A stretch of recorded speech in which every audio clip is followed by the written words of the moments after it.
नाम जप में स्वाभाविक प्रीति, राधा राधा राधा राधा राधा राधा, हर समय एक ऐसी लगन, एक ऐसी अगन जो बुझे ना, जो टूटे ना।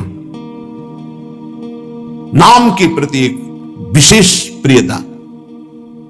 ये भगवान की ऐसी प्रचंड माया है कि रोज नाम महिमा सुनते हैं, पकड़ नहीं पाते हैं, पकड़ नहीं पाते, रोज सुनते हैं।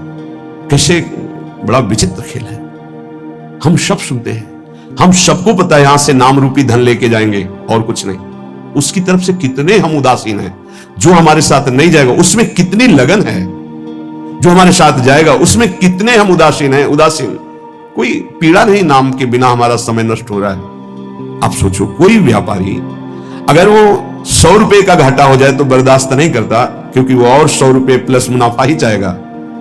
आप नाम के व्यापारी मानवदेह प्राप्त करके नाम का व्यापार करने के लिए आए हैं, आपका नाम छूट गया, आप घाटा बर्दाश्त कर लिए, इसका मतलब नाम के प्रति महत्व तो नहीं है आपका। बहुत विचित्र माया। जब नाम महिमा सुनो तो लगता है आज से केवल नाम ही जप करेंगे। थोड़ी देर के बाद एक ऐसी हवा चली कि भूल गए कि हमने कुछ सोचा भी था नाम के प्रति। लाखों बार नाम की महिमा सुनने पर भी नाम में रति नहीं होती। लेकिन जिसमें भक्ति का प्रादुर्भाव हो गया तो पहला लक्षण है वो नाम में रति कर लेता है। ये भगवान की माया नाम में रति नहीं होने देगी, पक्का। ये भगवान की भक्ति ही नाम में रति होने देती है। लाख समझाओ, नाम में रति नहीं हो सकती। और सब कुछ करने का मन करेगा, नाम सुमिरन का ये निश्चित निश्चित निश्चित भगवत प्राप्ति। अगर आपकी नाम की माला चल रही श्वासों में, बस निहाल हो जाओगे। कुछ पकड़ो या ना पकड़ो, निहाल हो जाओगे। मान लो हमारी बात। अच्छा, शरीर से कार्य करो, उसके लिए तो नहीं कह रहे कि आप पद्मासन लगाकर बैठो, सिद्धासन लगाकर बैठो। शरीर से कार्यरत रहो। मन में नाम चलता है सिद्धों का, साधकों का मन में नाम नहीं चलता। 2-4 बार चलेगा फिर भाग जाएगा मन विषयों में, आप भूल जाएंगे। ये खूब अनुभव की बात कह रहे हैं, इसमें किसी का तर्क काम नहीं करेगा। अनुभव क्या काम नहीं करता, पढ़ी लिखी बात पे तर्क काम करता है। सामने मनोनुकूल विषय आया, भजन छूट गया। मनोनुकूल शरीर आया, संबंधी आया, पद आया, छूट गया नाम। जबकि त्रिभुवन की राजलक्ष्मी देने पर भी आधे पल के लिए जो प्रभु का विस्मरण ना करे उसे भक्त कहते हैं, उसे भागवत कहते हैं, महाभागवत कहते हैं। ये 20 लक्षण में सबसे पहला लक्षण है नाम जपने में रुचि, स्वाद आ जाता है। स्वाद, ऐसा स्वाद आता है कि रातों जग जग करके उपासना करता है। भोजन पाने में डरता है, नाम न छूट जाए। मित्रता करने में डरता है, नाम न छूट जाए। सगे सने संबंधियों से बात करने में डरता है, नाम न छूट जाए। बलिहारी है उसके चरणारविंद की, जो ऐसी नाम में स्वाद वृत्ति आ गई है। ये बड़ी विचित्र माया है। गोस्वामी तुलसीदास जी कह रहे हैं, हे हरि कस न हरहु भ्रम भारी। भारी भ्रम पैदा हो गया, लाख बार समझाओ फिर भी भारी भ्रम है। बहुत विचित्र है, बहुत विचित्र। जो जानता नहीं है उससे गलती हो जाए तो बात चलो गलती हो गई, लेकिन अपने लोग तो जानते हैं ना, सत्संग सुनते हैं, सत्संग कहते हैं, फिर गलती के तो चांस नहीं होने चाहिए। लेकिन सत्संग सुनो और सत्संग करो। नाम जब नहीं करोगे ना तो वही करोगे जिसको कहते हो नहीं करना चाहिए। कागज में लिख लो चाहे दिमाग में लिख लो, ये हम छाती की बात कहते हैं, पढ़ी लिखी बात नहीं। भजन नहीं है तो बोलते रहो त्याग वैराग्य की बातें, सुनाते रहो, तालियां पिटती रहेंगी, लेकिन माया तुम्हें पीटती रहेगी। भजन है कुछ बोलना आता हो ना आता हो, सीधे भगवान से तुम्हारा संबंध हो, जो है वही प्रकाशित हो जाएगा। एक अद्भुत आनंद। जब निज सुख प्रकट होता है तो मन भोगों में नहीं आता। निज सुख बिन मन होई की थीरा। यद्यपि मृषा सत्य भाषे, जब लगी नहीं कृपा तुम्हारी। हे हरि कस न हरहु भ्रम भारी। मेरे स्वामी, संसार को सत्य और सुख रूप मान करके आपको भूल जाता हो, भारी भ्रम है, बहुत भ्रम। आप देख लीजिए, देख लीजिए, आपके अनुकूल भोग केवल होना चाहिए, चाहे आंख का हो, चाहे कान का हो, चाहे नाक का हो, चाहे भोग का हो, चाहे किसी। प्रभु की याद नहीं आएगी, देख लेना। क्या गजब का आकर्षण है। हर भोग में इतनी सामर्थ्य कि प्रभु को भुलवा दे। गजब के। तो धन्य है वो भक्त जो ऐसी परिस्थिति में राधा राधा राधा राधा राधा। कई बार हमने कहा है कि आप किसी भी भोग का वास्तविक सुख देखना चाहते हैं तो ठीक जब आप भोग रहे, चाहे रसेंद्री का हो, जनेंद्री का हो, नेत्रेंद्री का हो, उस समय आप नाम में चित्त लगा दीजिए, राधा राधा। फिर सुख मिले तो हमको बता देना। जब नाम भूले और उसमें एकाग्र हुए तो आपकी एकाग्रता और कामना के कारण आपको सुख दिखाई देता है, अन्यथा नहीं। प्रभु यद्यपि मृषा, बहुत झूठा सुख है, तो सत्य भाष है, सत्य लग रहा है। नाथ कृपा कर दो, इस भ्रम को हटा दो, आपकी कृपा से ही हटेगा। अर्थ अविद्यमान जानियो, संस्कृति नहीं जाए गोसाई। बिन बांधे निज हठ सठ परवश, पर्यो कीर की नाई। प्रभु यद्यपि यहां जितना कुछ सब मिथ्या है, सत्य है, यहां सब झूठा है। जो पहले था वो अब नहीं, जो अब है वो आगे नहीं रहेगा, खत्म होता जा रहा है। वो शरीर गए जिनको मां पिता कहते थे, गए वो, उनके मां पिता गए, ये जाने को तैयार है। जो जन्मे हैं वो बढ़ के जाने को तैयार है। होश में यहां कोई टिक नहीं रहा है, सब जा रहे हैं, क्रम से जा रहे हैं, समय से जा रहे हैं अपने अपने। लेकिन यहां जो लेने आए हो, कमाने आए हो, जिसे देव दुर्लभ कहा गया है, उससे क्यों उदासीन हो, उसको क्यों नहीं पकड़ रहे? पर हरि, यद्यपि यहां सब झूठा है, पर आपकी माया का इतना आकर्षण है कि सत्य भास रहा है। देखो, बैंक में 1 लाख रुपया जमा है, उसका 5 रुपया भी खर्चा नहीं करना है। अगर 5 रुपया मिल जाते तो 1,05,000 रुपया हो गए, 10 और हो गए, 1,15,000, वो जोड़ते अब 2 लाख हो गए, अब 3 लाख हो गए। मरते समय आपका चिंतन हुआ, सांप बन करके उसी घर में बैठे, कितना नाम जप किया, ये खास बात है। पर प्रभु, ये बड़ा भ्रम है, बड़ा भ्रम। छोटे मोटे की बात नहीं करते, जिनको ज्ञान है उनकी बात कर रहे हैं, और तो सब उसी में फंसे हैं। अर्थ कौन सा सुख देता है? संख्या का। ये पकड़ी गई है बात। गिनने का बड़ा सुख होता है, एक बार गिन के फिर दोबारा गिनो तो बड़ा मीठा लगेगा। उनको संख्या का बड़ा आकर्षण है, हर विषय का आकर्षण है। चिंतन, भैया खास बात हमारी पकड़ लो, जगत में जो कुछ तुम्हें सत्य भास रहा है और सुख दे रहा है, उसका कारण तुम्हारा चिंतन है। भगवान ने स्पष्ट कहा, ध्यायतो विषयान पुंसान संगास्तेषु उपजायते, संगात संजायते कामा। खास बात, अगर विषय चिंतन ना हो, धन चिंतन ना हो, चिंतन ना हो, और फिर आपको तो कोई उसका महत्व नहीं। समलोष्टास्म कांचना, जिनका चिंतन भगवान में रहता है तो माटी का डेला, सोने का और रुपया सब उनके लिए एक समान रहता है, कोई उसका महत्व नहीं रहता।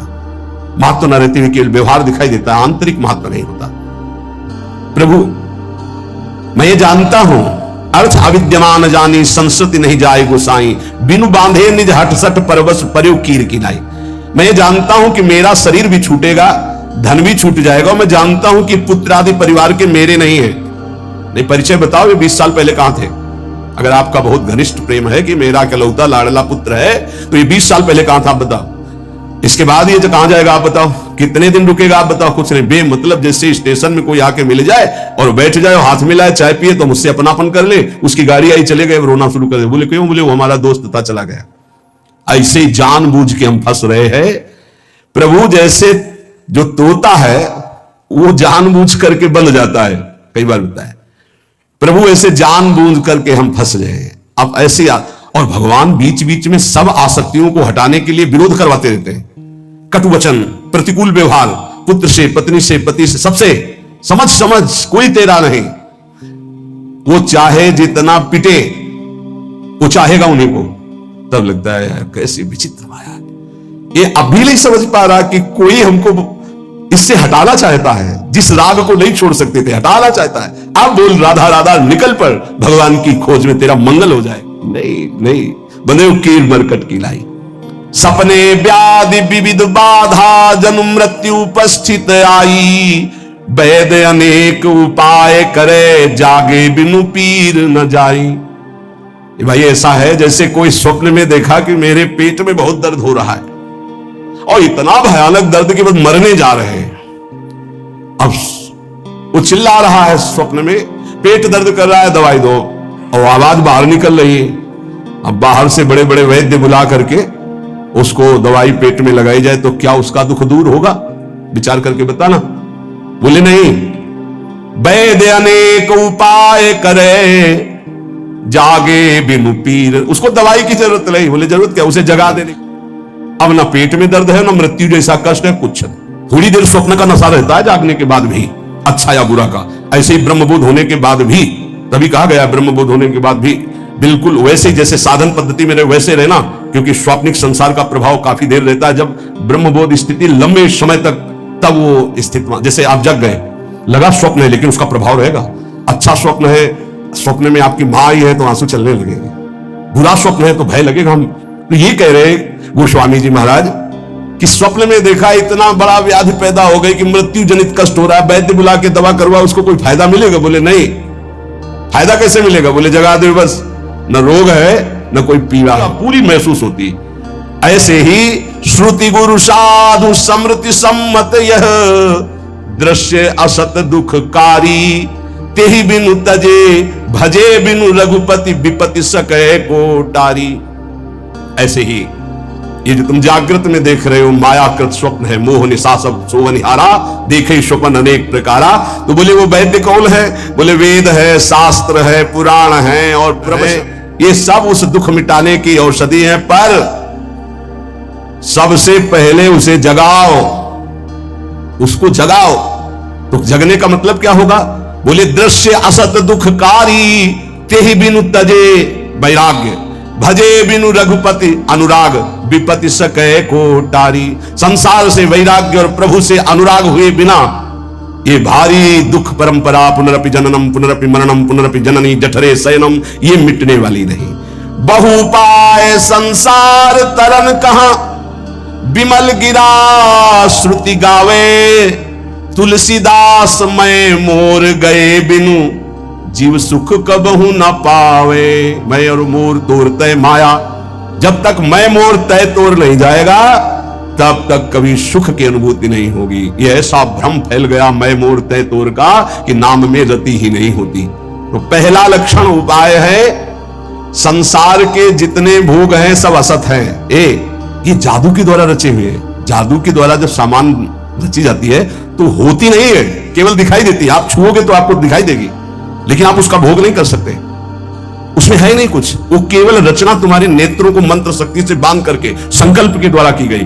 तो ये संकल्प के द्वारा रचना हुई भाई पूरी सृष्टि की। एको हम बहुश्यामा, यहां केवल परमात्मा तत्व और वो दिखाई नहीं दे रहा, हमें भोग तत्व दिखाई दे रहा है। रसेंद्रिय का, नाना प्रकार के इंद्रियों का भोग, ये बहुत बड़ा स्वप्न है, बड़ा दीर्घ स्वप्न है। इसको जगाने के लिए संत महात्मा गुरुदेव ये कृपा प्रसाद कर रहे हैं। और जब जग जाओगे तब तुम्हें कोई रोक नहीं पाएगा भगवत प्राप्ति के लिए, क्योंकि पता चल जाएगा झूठा है, कौन सा भोग सत्य है। आप देखो ना कैसी आसक्ति है, 100 बार 1000 बार उसी भोग को भोग लो, फिर भी मन कहता है सुख तो वही है, राधा राधा राधा। ये तो कल्याण के लिए है, सुख वहां है। ये स्वाप्निक जो सत्य भाव स्वाप्निक बैठ गया है, ये सत्य बैठ गया है कि पाठ कर लो, नाम जप कर लो, इससे तो कल्याण होगा, लेकिन आनंद जो आएगा वो टीवी में आएगा, गेम खेलने में आएगा, वो इंद्रियों के भोगों में आएगा।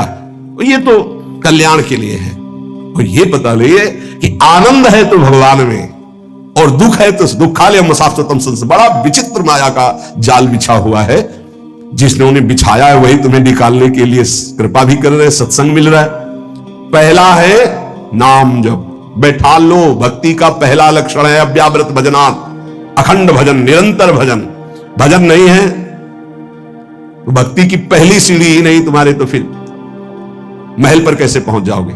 पहला लक्षण राधा राधा राधा राधा, खूब नाम जप। दूसरा लक्षण, उस भक्त की जिह्वा से कभी भी किसी की निंदा नहीं निकल सकती। इनको अपने जीवन में स्वाध्याय के रूप में रखकर आचरण में उतारना चाहिए। कभी भूल कर किसी की निंदा मत करो, नहीं आपका भजन करने का भाव नष्ट हो जाएगा और भजन नष्ट हो जाएगा। तीसरा, चाहे जितनी अच्छी वस्तु आ जाए, चाहे जितना बड़ा मित्र आ जाए, या कोई भी सांसारिक पद प्रतिष्ठा, कभी हर्षित मत होना। हर्षित हो गए तो भगवान का भजन छूट जाएगा। हर्ष मत करना। ये हर्ष द्वंद्व के अंदर आता है, हर्ष और शोक। बढ़िया कोई गाड़ी आई, कोई सामग्री आई, कोई हर्षित हो गए तो अगला लिखा है फिर आपको शोकित होना पड़े। हर्ष और शोक दोनों भजन को छीन लेते हैं, भजन नहीं होने देते।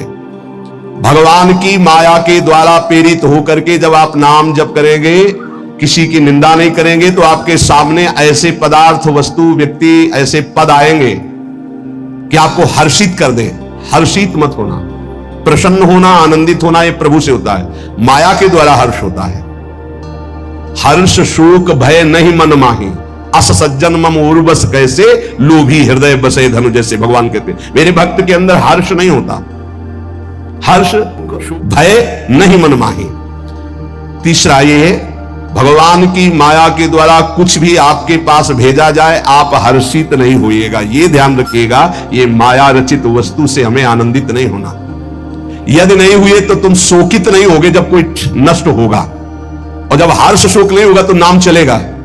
जैसे एकांतिक में कई बार प्रश्न करते हैं कि हमारा पुत्र मर गया, भगवान पर श्रद्धा नहीं रही, हमारा तो भजन ही चौपट हो गया, अब हमारी श्रद्धा नहीं रहेगी।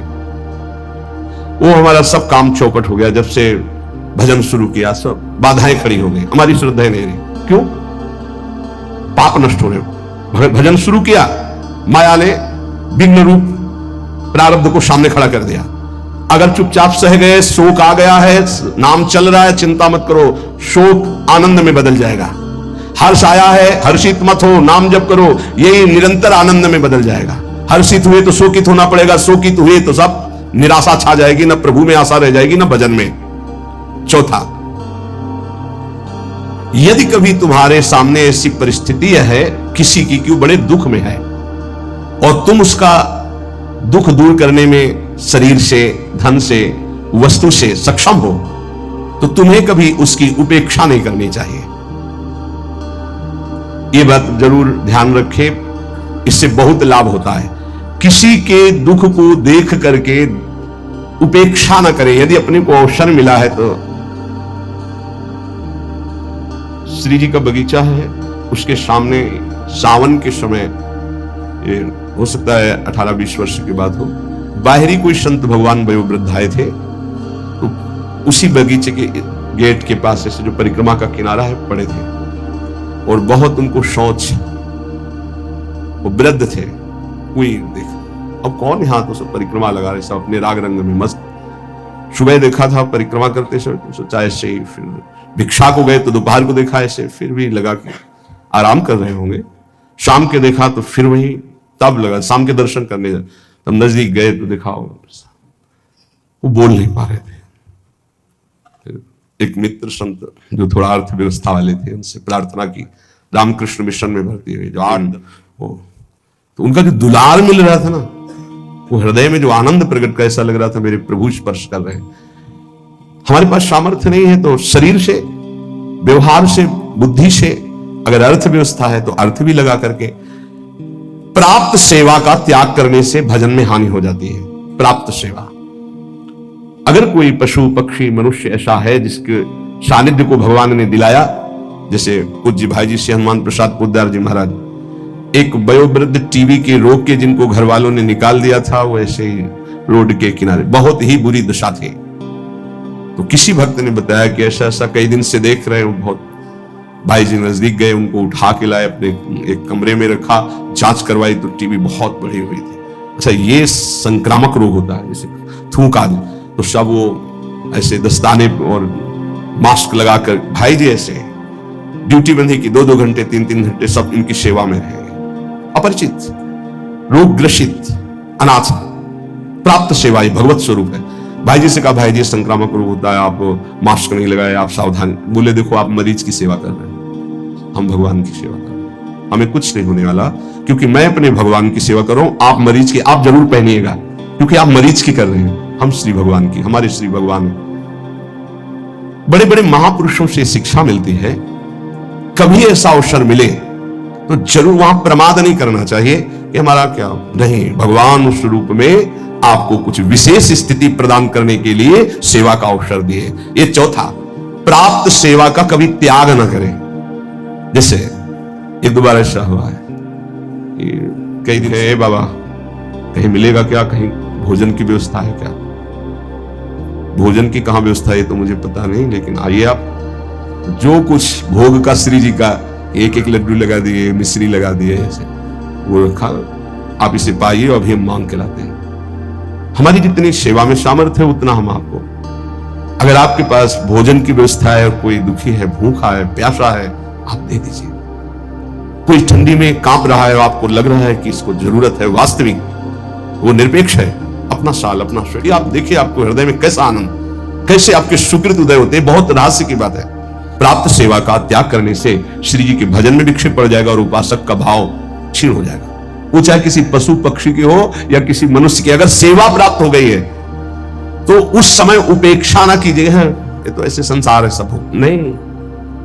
आप पूज्य राधा बाबा के पावन चरित्र में अवध धाम कनक बिहारी जी के दर्शन कर ले, रास्ते में गधे के रूप में, भगवान ही सब रूपों में, तो बहुत ही घाव कौवा ऐसे जिंदा नोच रहे थे। बाबा ने देखा तो सब, और बाबा प्राय मौन रहते थे, अपना अचला उतारा, पूरा उड़ा दिया, ऐसे मक्खियां उड़ा रहे। भाई जी को चिंता रहा करती थी क्योंकि बाबा भावावेश में कभी भी कहीं भी खड़े हो गए, कहीं तो पीछे मुड़ के राधा बाबा कहाँ है, पता नहीं कहाँ है। अब दौड़ भाग हुई तो देखा अरुण वस्त्र का जो भगवा वस्त्र है वो उस गधे को उड़ाए हुए वहां पर, तो कहा कनक बिहारी के पट बंद हो जाएंगे इतने, जब तक ये परम धाम नहीं जाएगा तब तक हम कनक बिहारी के दर्शन नहीं करेंगे। जब इतने बड़े महापुरुष का वस्त्र ऊपर पड़ गया और हाथ लग गया तो भोग कौन सा रह जाएगा।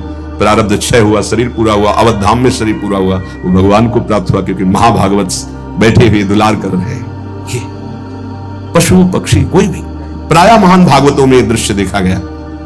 पांचवा, भारी दुख उपस्थित होने पर भी किसी से सहयोग ना मांगे। भक्त हमें नहीं मांगना, हमें प्रभु की तरफ देखना। अगर उनकी तरफ से कोई भेजा हुआ है तो मानते हैं कि निमित्त बनाकर प्रभु ने इसको भेजा है, हमारी कोई पर्सनल मांग नहीं, पर्सनल संबंध नहीं। तभी आप भगवत भाव को जान पाएंगे कि कितनी कृपा हम पर। अपना भारी से भारी समस्या में केवल संबंध प्रभु से रहना चाहिए, किसी अन्य के प्रति हमारा भाव ना जाए। ये अध्यात्म है, इसे ठीक से समझ लीजिए। भारी से भारी दुख उपस्थिति होने पर भी हम किसी से सहयोग ना मांगे, अन्य किसी से। हम उसको जितना निवृत्त कर सकते हैं जो व्यवस्था दी प्रभु ने, नहीं तो हम प्रभु की तरफ देखते हैं। सच्ची मानना, बड़ी से बड़ी व्यवस्था एक क्षण में वो प्रभु कर देते हैं। निमित्त किसी को बना दे तब आपको लगेगा ये श्री जी के द्वारा किया हुआ विधान है, मेरे द्वारा नहीं। छठा, तुम्हारे पास जो भी वस्तु है, जो भी पद है, जो भी संपत्ति है, वो केवल श्री भगवान के द्वारा दी हुई है, वो श्री भगवान की है, ऐसा भक्त प्रतिपल मानता है। नाथ सकल संपदा में सेवक समेत सुतनारी। साधन वैराग्य मार्ग में जो तपस्या है, जो भजन है, जो ज्ञान है, जो वैराग्य है, जो प्रेम है, जो भी वो प्रभु के द्वारा प्रदत्त है, इसलिए कभी उसका अभिमान न करे, न बाहरी पद प्रतिष्ठा संपत्ति का, न आंतरिक तप समाधि आदि तक का। सातवां, कोई भी प्राणी कितना भी तुम्हारे प्रति, वही जो अभी वृंदावन महिमामृत में सुना, कितना भी अपमान करे, निंदा करे, अपराध करे, चुप रहना, सहन कर जाना, कुछ मत बोलना। उसकी तो तुम्हारी क्षमा ही जाकर के बुद्धि ठीक कर देगी। दंड से ज्यादा क्षमा में बल होता है, ध्यान रखना। भगवान शिव कह रहे हैं, अपने कर्म जाए अपकारी, उमा क्षमा साप होते भारी। यदि आपने क्षमा कर दिया तो आपका आनंद बढ़ेगा और वो क्षमा उसके लिए साप से भी अधिक दंड जाकर के देगी। हमें ऐसी भी भावना नहीं करनी, हमें हृदय से क्षमा करना है, पर वो अपकार करने वाला अपने आप जलेगा, अपने आप नष्ट होगा। आपको क्षमा ही करना। जैसे किसी की सोच है कि अगर उसे क्षमा कर दिया तो बढ़ता चला जाएगा, नहीं, ये क्षमा ही अस्त्र है, उसको जाकर के परास्त करेगी, उसके हृदय को, उसकी बुद्धि को ऐसी जगह गिराएगी, उठ नहीं पाएगा। उमा क्षमा साप उते भारी, सांप से भी, दंड से भी ज्यादा उसका वो क्षमा हिसाब कर देगी। आपकी तरफ से क्षमा होना चाहिए। ये संत, ये भक्त, ये वैष्णव जनों का बल होता है, क्षमा एक बल है।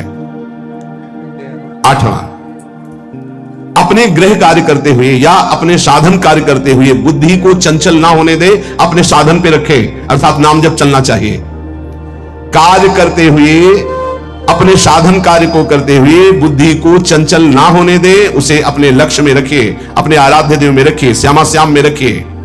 नवा, मृदु भाषण कीजिए, कभी कठोर उद्दंडता पूर्वक ऐसे शब्द न निकल जाए कि किसी के हृदय में चोट पहुंच जाए, किसी का हृदय दुखी हो जाए, ऐसा नहीं बोलते। बहुत संभाल के भक्त को बोलना चाहिए। आपकी वाणी नाम जप करती है, इसलिए कोई ऐसे शब्द ना निकले, बहुत भूल हो जाती। कभी कभी ऐसे शब्द निकल जाते हैं जिनको फिर बाद में बड़ा पश्चाताप होता है। यद्यपि हितकर भावना से ही निकलते हैं, पर वो नहीं निकलने चाहिए, क्योंकि भजन करते हो सत्य हो जाएगा उसके ऊपर। मान लो धामवास करते हो, भजन करते हो, आपने शासन के लिए ही बोल दिया कि भोगोगे दुर्गति हो जाएगी, मान लो, नहीं बोलो तो भाई ऐसे चलने से ऐसा होता है, ऐसे चलने से ऐसा होता, बस भोगोगे दुर्गति हो जाएगी। समझ नहीं पा रहे आप, सीधे उसको दंड विधान दे रहे हो। बेसिकली आप जितना भजन करते हैं वो भजन कोई साधारण नहीं। आप जो राधा राधा बोलते हैं, मधुर भाषी रहिए, किसी को ऐसा न निकल जाए कि उसको दंड भोगना पड़े, तो आपका भजन क्षीण हो जाएगा। प्रार्थना करते हैं कि आपके पास अगर भजन है तो कभी किसी को दंड विधान मत सोचना, नहीं लागू हो जाएगा, आपका भजन क्षीण हो जाएगा। इसमें पक्का, आज नहीं तो कल पक्का लागू हो जाएगा, क्योंकि भजन है। भजन नहीं तो ऐसे फालतू कहने वालों का नहीं लगता, लेकिन भजन है तो लागू हो जाएगा, पक्का लागू हो जाएगा। बहुत डरना चाहिए भजन करने वालों से, कहीं हमसे त्रुटि हो जाए कुछ ऐसा। संतों के वचन मंगल के लिए होते, भगवत प्राप्ति के लिए होते, ब्रह्म प्राप्ति के लिए होते। कहीं हमारे द्वारा कुछ ऐसे शब्द ना निकल जाए जो किसी को कष्ट प्रदान करने वाले हो। बहुत संभल के, क्योंकि भजन करते हो, पक्का लागू हो जाएगा। यदि नाम जप कर रहे हो पक्का लागू हो जाएगा, पर आपका भजन क्षीण हो जाएगा। जैसा आप संकल्प करेंगे वैसे ही आपकी दशा होगी, ध्यान रखो। यदि हम संकल्प करते हैं दूसरों का मंगल हो तो हमारा मंगल हो जाएगा, हम दूसरों का मंगल में तो हमारा मंगल हो जाएगा, पक्का हो जाएगा। 10वां, गंदी भाषा का प्रयोग, अश्लील भाषा, ये नाम जापक की जिह्वा से नहीं होना चाहिए। गाली गलौज, ये सब गंदी बातें, ये सब नहीं। हंसी मजाक में गंदी बातें, ये सब नाम जापक की जिह्वा पे नहीं होनी चाहिए। कहा जो कोई भी व्यसन करता है, कोई भी व्यसन, उसका नाम सिद्ध नहीं हो सकता, उसका भजन से। देखो जो सिद्ध पुरुष हैं उनकी नकल नहीं करनी चाहिए। जो भगवत प्राप्त हैं, जिनका भजन निरंतर चलता है, उनकी नकल नहीं करनी चाहिए, उनका आचरण अनुसरण नहीं करना। वो जो उपदेश से उनका आचरण मिले, ऐसा शास्त्र आज्ञा करते। कोई भी व्यसन साधक अगर करेगा, अश्लील संभाषण बोलेगा, तो नाम कैसे सिद्ध हो पाएगा। 10वां यही कि अश्लील शब्द ना बोले, कोई व्यसन न करे। 11वां, किसी की चुगली न करे।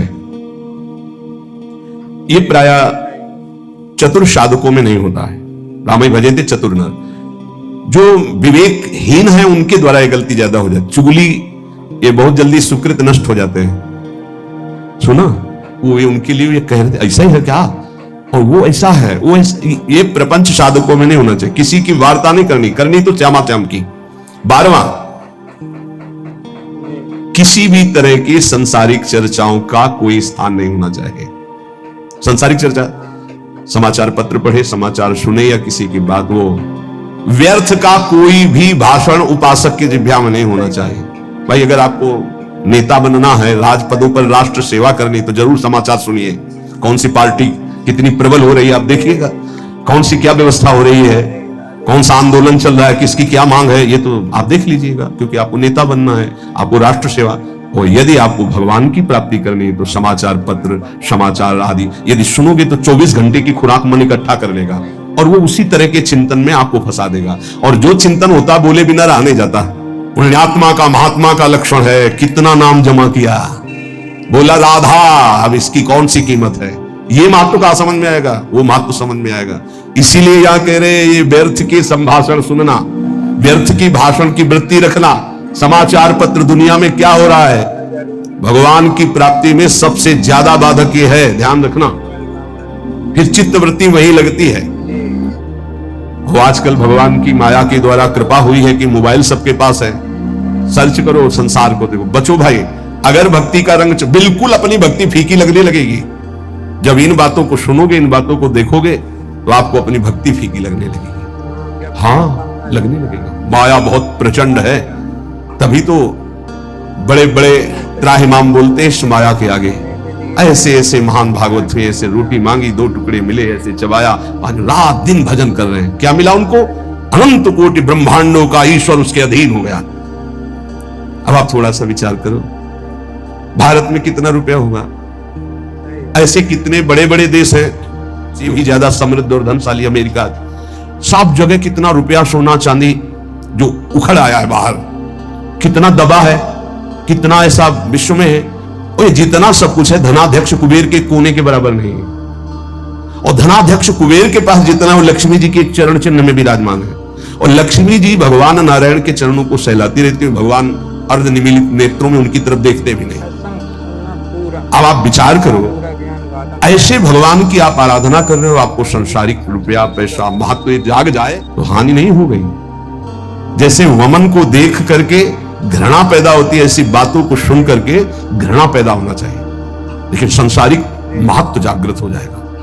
उपासक को चाहिए कि ये सब बातें कभी ना सुने, बड़ा प्रभाव होता है। कुल्ल जी अल्लाह जी का चरित्र सुना, उसमें जो छोटे भाई थे जन्म से वैरागी हुए, लेकिन जब जवान थे एक जंगल में पड़े हुए थे, विश्राम कर रहे थे, तो वहीं आकर के राजकुमार की पूरी सवारी, और वहां बहुत सी नृत्यांगनाओं सब राज सुख पड़े पड़े देखते रहे। उनके मन में आया कि बचपन से भगवान का भजन कर रहे हैं, यार सुखी जीवन तो यही है। समय समय पर सब सेवाएं अप्सराएं नाच रही, विविध प्रकार के।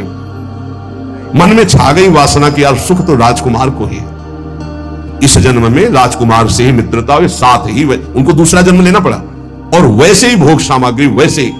ये तो कहो भगवान का भजन कर रहे थे तो उनके भाई बड़े भजनानंदी निकले, जिससे उनके हृदय में पुनः भक्ति जागृत हो गई। एक भी बात अगर तुम्हारे हृदय में वासनात्मक रहेगी तो कुछ नहीं बनने वाला। वो वासना जब तक तुम्हारी पूरी नहीं होगी, आगे ना भजन बढ़ेगा ना भगवत प्राप्ति होगी। कह रहे अनपायनी भक्ति दो, विभीषण जी कह रहे, बोले नहीं पहले लंकाधिपति बनो, क्योंकि पहले तुम हृदय में उर्कच प्रथम वासना रही। ये भाई कुछ नहीं है, कुछ नहीं है। इतना रुपया, इतना सब कुछ, कुबेर के खजाने के कोने में, कुबेर भगवान के बहुत छोटे सेवक हैं, कुछ नहीं, ये मायाकृत है। अंदर से अगर ये सब गणनाएं, ये सब सुनना, ये सब बोलना, ये सब चर्चा, तो आप भगवत विमुख हो जाएंगे, इसका महत्व जागृत हो जाएगा। 13वां, किसी से किसी भी चालबाजी से धन का अपहरण करने की कोशिश न करें। ये ले जाओ, दूसरा छू लेगा तो काम नहीं करेगा, देख ना पावे, ऐसी जगह रखना, वो कहीं ना कहीं तो रखेगा, काम नहीं बना, किसी ने छुआ होगा, पक्का वो मंत्र था ऐसा ना, किसी ने छुआ होगा। ऐसी ऐसी चालबाजियां, ऐसे ऐसे, तो यहां जो इशारा कर रहे हैं उड़िया बाबा कि साधक होकर के किसी भी तरह की ऐसी कोई धन अपहरण करने की बातें ना की जाएं। 14, कोई भी भगवत विमुख कार्य ना किया जाए जिससे हमारा भजन छूट जाए, ऐसे कार्यों का कोई अनुष्ठान ना ले। बहुत से ऐसे कार्य होते हैं जो धर्मार्थ दिखाई देते हैं लेकिन उनमें भजन छूट जाता है, तो विरत बहुकर्मा। 15, हित मित पथ्य मेद, ऐसा भोजन करें। 15वां भोजन हित, हित का तात्पर्य है जो शरीर और भजन के लिए हितकर हो, शरीर और भजन के लिए। देखो ये जो गरम मसाले आते हैं, स्वाद तो भले आपको अच्छा लगता हो लेकिन आपके शरीर और भजन के लिए हितकर नहीं है। जो जैसे नहीं सब्जियों में डालते हैं, क्योंकि उसमें कुछ ऐसे होते हैं जिनमें वो सब पड़ा होता है, जो निषेध है सात्विक वृत्तियों का, पर बनता स्वादिष्ट उन्हीं से। हल्दी धनिया नमक और छौंक लगा दो, पूरा सात्विक भोजन। हल्दी पीस लो अपने घर में, धनिया पीस लो, नमक, तो आपको स्वाद नहीं मिलेगा लेकिन स्वास्थ्य ठीक रहेगा और आपका भजन होगा। वो हितकर नहीं है आपके, वो स्वाद तो जरूर बना देगा लेकिन भजन नहीं बनाएगा। पहला है भोजन हित, आपका भजन बने और आपका स्वास्थ्य ठीक रहे। कुछ ऐसी पदार्थ पड़ते हैं जिनसे एसिडिटी बने, जलन पैदा है, खट्टी डका, भजन में मन लगेगा, थोड़ी थोड़ी देर में वो जलन कर। मित, थोड़ा भोजन, थोड़ा बहुत रहस्य है, ये अध्यात्म शक्ति को बढ़ाता है। अधिक भोजन में हमारी अध्यात्म शक्ति पचाने में लग जाती है, भजन नहीं होता। भोजन पर बहुत ध्यान देने की बात है। हित और मित, मित माने थोड़ा, अल्पाहार। और पथ्य, जो रोग प्रदान करने वाला न हो, जैसे आप बैंगन है, बहुत सी ऐसी बादी करने वाली वस्तुएं हैं, वो लिप लिप लिप लिप होती, घुइया कहते हैं, क्या कहते हैं उसे, अरबी, तो गांव में घुइया कहते हैं यार, अरबी फारसी वो नहीं होती। ये सब चीजें जैसे स्वाद के लिए उर्द की दाल, ये बहुत से ऐसे पदार्थ हैं जो आपको वायु रोग से ग्रसित करेंगे, कब्ज बनाएंगे, भजन में रुचि नहीं होगी। और मेध, पवित्र भोजन, भगवत प्रसाद रूप जो प्रभु को अर्पित किया। हित मित पथ्य और मेध, बुद्धिवर्धक पवित्र भोजन। हित भजन बढ़ाने वाला, स्वास्थ्य पुष्ट करने वाला। देखो हर चीज सात्विक थोड़ा अधिक होने पर राजसिक हो जाती है और पूरा अधिक होने पर तामसिक हो जाती है। जैसे दूध, घी, खीर आदि जैसे ये सात्विक है तो कितना, आगे लिखा मित, थोड़ा। सात्विक आहार भी थोड़ा ज्यादा हुआ तो रजोगुणी हो जाएगा, कामादि की इच्छा पैदा कर देगा, और अधिक हो गया तो तमोगुणी, निद्रा, आलस्य, प्रमादोत्थम, तामस मुदातम। सात्विक आहार, फिर तामसिक आहार की बात क्या। 16वां, अपने विचार को कभी भी किसी के आगे मत बताओ। जो आपका निरंतर भजन चल रहा है, जो भजन की अनुभूतियां हैं, जो आपकी दिव्यता है, किसी के आगे मत बोलो। 17वां, ये सब आने पर भी गुरु कृपा समझो, कभी अभिमान ना करो। हमारे अंदर जो दिव्यता आ रही है वो गुरु कृपा से आ रही है, साधन तो एक निमित्त मात्र है, कभी अभिमान ना करें। 18वां, सदैव चाहे वो कल वैष्णव हुआ हो, ये नहीं देखना कि हम तो 25 वर्ष से वैष्णव, 50 वर्ष से, अगर कल वो दीक्षा ली है, वैष्णव चिन्ह धारण किए हैं, तो हाथ जोड़कर उसको प्रणाम करो। ये शालिग्राम भगवान आज विराजमान किए गए हो या 1000 वर्ष से पूजित आ रहे हो, उसमें कोई अंतर है क्या। तो आज वैष्णव बना है, चाहे 1000 वर्ष से वैष्णव पद्धति चली है, तो हमको नमस्कार उस वैष्णव वेश को, वैष्णव चिन्ह को करना है। एक बार मधुकर शाह की यही परीक्षा लेने के लिए नगर वालों ने उपहास किया। एक गधा को नाम का दुपट्टा उड़ाया, नाम लिखा हुआ था, और तुलसी की मोटी माला डाली और 12 तिलक लगाए, और जब वो ठाकुर जी की सेवा करके निकले तो बाहर ही तो वो लोग खड़े थे देखने के लिए, आप क्या करेंगे, ये वैष्णव जनों को प्रणाम करते। तो साष्टांग दंडवत किया, परिक्रमा की, तो लोग उपहास करने लगे। तो उनका अहोभाग्य मेरी भक्ति का चमत्कार कि मेरे राज्य का गधा भी वैष्णव है, और साष्टांग दंडवत करके उनको क्या पता चले कि किस कोटि के महापुरुष मधुकर शाह जी। तो उपासक को चाहिए कि छोटे से भी छोटे वैष्णव भगवान को वैसे ही आदर करे जैसे बड़े महापुरुष हो। हमारी दृष्टि वैष्णव पर, किसी वैष्णव पर दृष्टि गई तो ऐसे होना चाहिए। सब देखो पूज्य महात्म जैसा करते, गुरुदेव भगवान के सामने ही सब हमारे गुरु भाई बैठे हैं, शिष्यजन सरकार पंचांग प्रणाम करते हैं। क्या है, किसको प्रणाम, जो मंत्र, हाँ वो मंत्र आचार्य के द्वारा मिला हो वही इनके, ये समान भाव से पूज्य हो गए, ऐसे भाव से पूजन।